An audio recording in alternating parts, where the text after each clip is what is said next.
देखिए, रामगढ़ जिले के एक पुल की बात करेंगे जो रामगढ़ भुरकुंडा की बात कर रहे हैं, जहां हजारीबाग जिले से रामगढ़ और हजारीबाग जिले को जोड़ने वाली महत्वपूर्ण लाइफलाइन है और लाइफलाइन माना जाता है इसे। गिद्दी पुल है ये, और गिद्दी पुल की स्थिति अब और भी चिंताजनक हो गई है। पुल की जर्जर हालत का सबसे खतरनाक तस्वीर और वीडियो देखिए सामने आया है, जिसमें पुल का लोहे का रॉड तक बाहर निकल गया है और ये दिखाई भी दे रहा है। पुल से लगातार वाहनों की आवाजाही हो रही है, भारी वाहनों की भी आवाजाही हो रही है। खासकर भारी और ओवरलोडिंग वाहनों की बात करें तो इस रफ्तार पर रोक नहीं लगने से पुल की सुरक्षा को लेकर स्थानीय लोगों में चिंता बढ़ गई है। लोगों का मानना है कि यदि समय रहते पुल की स्थिति पर ध्यान नहीं दिया गया तो कभी भी बड़ा हादसा हो सकता है।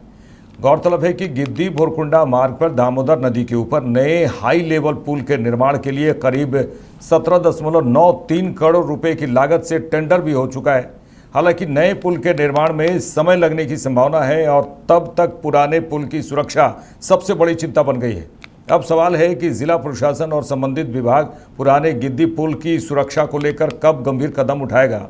स्थानीय लोगों ने मांग की है कि पुल की तत्काल जांच कराकर खतरनाक हिस्सों की मरम्मत की जाए और ओवरलोडिंग जो ओवरलोड करके जो ट्रक चल रहे हैं उस पर रोक लगे। आप तस्वीरों के माध्यम से खुद देखिए किस तरह से जर्जर हालत है पुल की, और पुल के किनारे जिस तरह से बैरिकेडिंग होती है वो भी लगभग टूट गई है, और जो पुल में छड़ तक नज़र आ रहे हैं।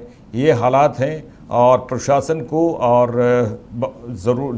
बहुत ज़रूरी है इस पर कदम उठाने के लिए, बहुत ज़रूरी है, क्योंकि ये कभी भी कुछ भी बड़ा हादसा हो सकता है। तस्वीर देखकर आप भी हैरान हो जाएंगे। हमारे साथ हमारे संवाददाता गुड्डू जुड़ चुके हैं। गुड्डू, ये जो तस्वीर आ रही है गिद्दी पुल की, ये बहुत ही खतरनाक है और ये कहा जाए जो लोग वहाँ रहते हैं वो तो डर कर ही इस पुल को पार करते होंगे। जी, झारखंड का सबसे चर्चित अगर पुल अगर बना है तो रामगढ़ का है। गिद्दी का जो भुरकुंडा का पुल जो है, जो हजारीबाग और रामगढ़ जिला का जोड़ने वाला जो पुल है, काफी सेंसिटिव जो बना हुआ है, जो पिछले लगभग 3 वर्षों से यह पुल काफी चर्चा में रहा है। जैसा कि विशाखापट्टनम टेक्निकल टीम ने जिस प्रकार से जांच करने आए थे, जो पूर्व सांसद जो जन सिन्हा के द्वारा जो टीम गठित किया था, तो टेक्निकल टीम ने कहा था कि गिद्दी पुल पर लगभग 10 टन का वजन लोड है और गिद्दी पुल पर 10 टन वजन को घटा करके पुल का रिपेयरिंग करने की बात कही थी। लेकिन सीसीएल के द्वारा, चाहे राज्य सरकार द्वारा, चाहे जिसके द्वारा आज तक गिद्दी पुल पर सिर्फ खाला पुट्टी ही काम किया गया है, यानी कि कभी डस्ट को भर देना, कभी कोई मट्टी को लाकर भर देना है, बस यही सभी काम कर रहे हैं। इसके अलावा कोई काम नहीं कर रहे हैं। और गिद्दी पुल का स्थिति आप देख सकते हैं कि गिद्दी पुल का जो पानी के अंदर जो पिलर है, जो पहले भी हमने ये खबर को दिखलाया है कि जो आम जनता के बीच में कि पिलर किस तरह से गिर रहा है, ऊपर का छड़ कैसे कर रहा है, लेकिन अब गिद्दी पुल का जहां से लोग गुजरते हैं उसका छड़ निकल चुका है। यानी कि अगर कोई पब्लिक बाइक से गिरता है तो उसकी जानलेवा घटना घट सकती है, पूरी तरह गड्ढा हो चुका है। ऐसे गिद्दी पुल का जो टेंडर जो हुआ है, जो जानकारी मिली कि गिद्दी पुल का 17 करोड़ की लागत से पुल का नया पुल का निर्माण कर और पुराने पुल का रिपेयरिंग, लेकिन पुल को बचाने के लिए सबसे बड़ा अहम जरूरी है, क्योंकि गिद्दी पुल पर जिस समय गिद्दी पुल का निर्माण कार्य हुआ था 1980 के दशक में, सबसे बात बता कि गिद्दी पुल जो बना था 1980 के दशक में, पुल का आज तक उद्घाटन नहीं हो पाया। उसमें बिहार हुआ करता था। लेकिन अब सवाल है कि गिद्दी पुल पर काफी भारी वाहनें गुजर रही है।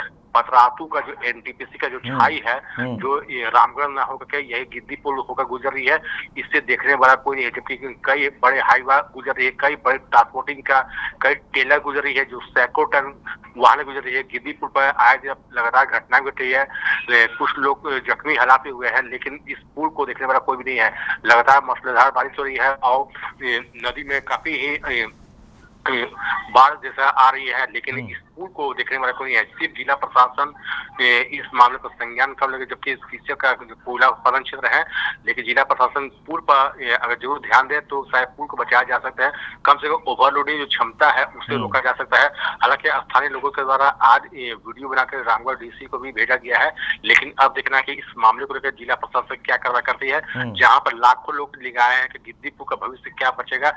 और दूसरी बात तो बता रहे हैं कि जो जानकारी मिल रही है कि जो पतरातू प्रखंड का जो जिंदल का जो बस है, स्कूल बस है, वो गिद्दी तरफ जाना ही बंद कर दिए हैं। उनका बस रिवर साइड के कुछ दूर पर ही रुक जाता है, जहाँ पर बच्चे पैदल सवार होके और पैदल गिद्दी पुल होते हुए और स्कूल बस में चढ़ाई करने आते हैं, जो जानकारी स्थानीय लोगों के द्वारा मिल रही है। ऐसे में गिद्दी पुल एक बहुत सेंसिटिव जोन बना हुआ है, लेकिन गिद्दी पुल को लेकर जहां पर पूर्व सांसद वर्तमान सांसद श्रेय लेने की होड़ मचा रहे हैं, लेकिन गिद्दी पुल पर यह सबसे बड़ा तक प्राथमिकता गिद्दी पुल को किस प्रकार से बचाया जाए, गिद्दी पुल पर किस प्रकार से रिपेयरिंग की जाए, गिद्दी पुल पर किस प्रकार से ओवरलोडिंग रोका जाए, उस पर किसी भी अधिकारी, कोई भी जनप्रतिनिधि या कोई विधायक इस पर संज्ञान नहीं ले रहे हैं। जबकि ये बहुत ऐसे लोग कहते हैं गिद्दी पुल हम बनवा रहे हैं, लेकिन सबसे पहले गिद्दी पुल को किस प्रकार से बचाया जाए उस पर विचार करने की जरूरत है, लेकिन इस मामले में संज्ञान कोई नहीं ले रहे हैं। चलिए, तमाम बात के लिए गुड्डू आपका शुक्रिया। तो ये हाल है गिद्दी पुल का, पूरी तरह से जर्जर हालत में है, इससे संज्ञान लेने वाला कोई नहीं है। स्थानीय लोग लगातार इस पर आवाज़ उठा रहे हैं कि इस पुल को बचाया जाए और साथ ही इसकी बढ़िया से रिपेयरिंग हो सके। देखिए रेलिंग की भी क्या हाल है, और साथ ही बीचों बीच सड़क की बात करें तो वहाँ छड़ दिख रहे हैं। आप तस्वीरों के माध्यम से हम आपको दिखाएं क्या हाल है गिद्दी पुल का। और ये बहुत महत्वपूर्ण कहा जाए, ये हज़ारीबाग और रामगढ़ के बीच में जोड़ने वाला ये महत्वपूर्ण पुल है, लेकिन भारी वाहनों की वजह से इसकी हालत और भी जर्जर हो रही है। अब देखने वाली बात होगी कि कब इस पर कोई सांसद हो, विधायक हो या समाजसेवी आगे किस तरह से इस पर संज्ञान लेते हैं। एक छोटा सा ब्रेक, जल्द लौटते हैं।